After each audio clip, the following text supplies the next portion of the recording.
एक दफ़ा बहुत फिर खुशी हो रही है मुझे आपके आमने सामने बैठ के और आपसे मुखातिब होकर कई साल पहले वाली मुलाकातें फिर याद आ गई हैं और फिर ताज़ा हो गई हैं और बड़ा अच्छा एक रिश्ता है नवाज शरीफ का अपने मरी के भाइयों और बुजुर्गों के साथ। और वो रिश्ता बहुत देर से अल्लाह ताला के फजल करम से कायम दायम है और दिन ब दिन मजबूत से मजबूत तर होता रहा है। तो मरी मेरा दूसरा घर है। लाहौर में मैं रहता हूँ लेकिन मरी में भी मैं रहता हूँ और मुझे बचपन से ही मरी बहुत पसंद है और हम बचपन से ही मरी अल्लाह के फजल करम से आते जाते रहे हैं। स्कूल में पढ़ते थे, छोटे थे उस वक्त से। तो अल्लाह का बड़ा शुक्र है कि वो भी बड़ी सुहानी यादें हैं। और फिर जो मैं चीफ मिनिस्टर बना, फिर प्राइम मिनिस्टर बना, उस दौर के जो तरक्याती काम है वो माशाल्लाह एक मेरा एक अपना भी जज्बा था। जब मैंने हल्फ उठाया वज़ीर आला पंजाब का, तो सबसे पहले जो सबसे खूबसूरत तरीन सड़क बनी थी पाकिस्तान में वो थी इस्लामाबाद से मरी। पता नहीं आपको याद है या नहीं याद है। और वो पहली अपना एक बहुत उम्दा हाईवे बनी। उससे पहले जो हाईवे थी वो बड़ी टूटी फूटी सी हाईवे होती थी और और तंग भी थी, किसी जगह तंग थी, किसी जगह खतरनाक मोड़ थे और वो पब्लिक ट्रांसपोर्ट चलती थी। एक का नाम होता था मरी हिल ट्रांसपोर्ट, एक का नाम था शायद कोमरी ट्रांसपोर्ट और पिंडी मरी ट्रांसपोर्ट और जीटीएस भी चलती थी।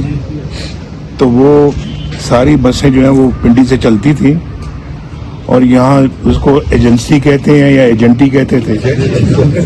वहाँ आके वो खड़ी होती थी और सवारियाँ वहाँ से उतरती थी, चढ़ती थी।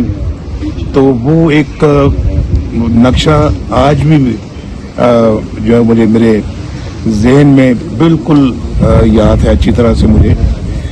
और फिर उसके बाद जो है वो उस वक्त का जो माल रोड था और उस वक्त का जो चीका गली थी, उस वक्त का तो ये जो नीचे अपना सनी बैंक था, तो इनकी अपनी एक खूबसूरती थी पर करार नहीं लग सके हम उनकी खूबसूरती। असल में वो बहुत पहले से ख़राब हो गई है और उसको अब भी संभालने की ज़रूरत है। वो दिन मुझे आज भी बड़े हसीन दिन लगते हैं और आज भी याद है मुझे बहुत अच्छी तरह से। तो वो मरी का हुस्न वापस आना चाहिए और मरी के इर्द गिर्द की जो डेवलपमेंट है वो भी दोबारा एक नए जज्बे के साथ शुरू होनी चाहिए। मरी तो अब ज़िला बन गया है।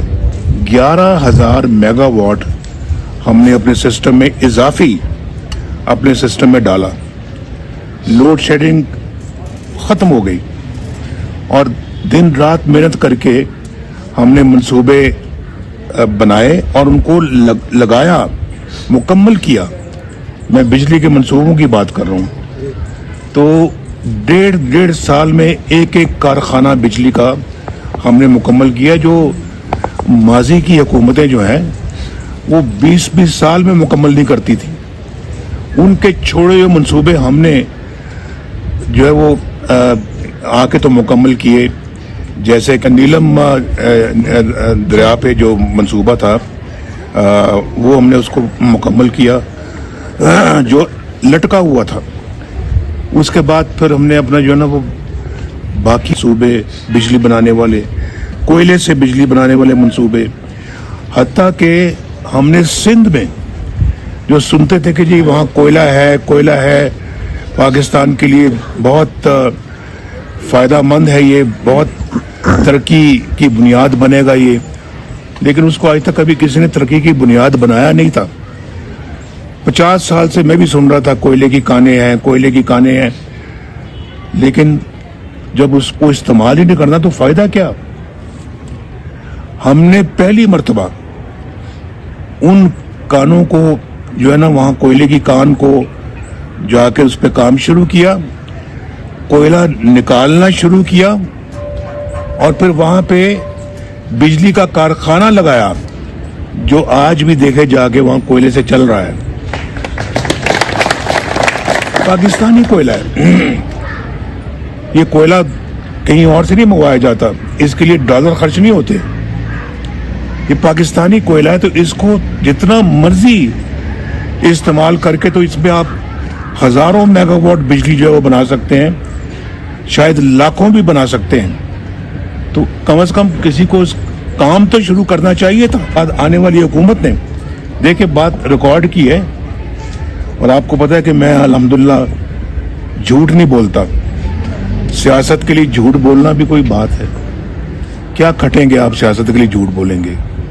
यहाँ तो आप शायद आपको हुकूमत मिल जाए, उधर जाके क्या मिलेगा आपको?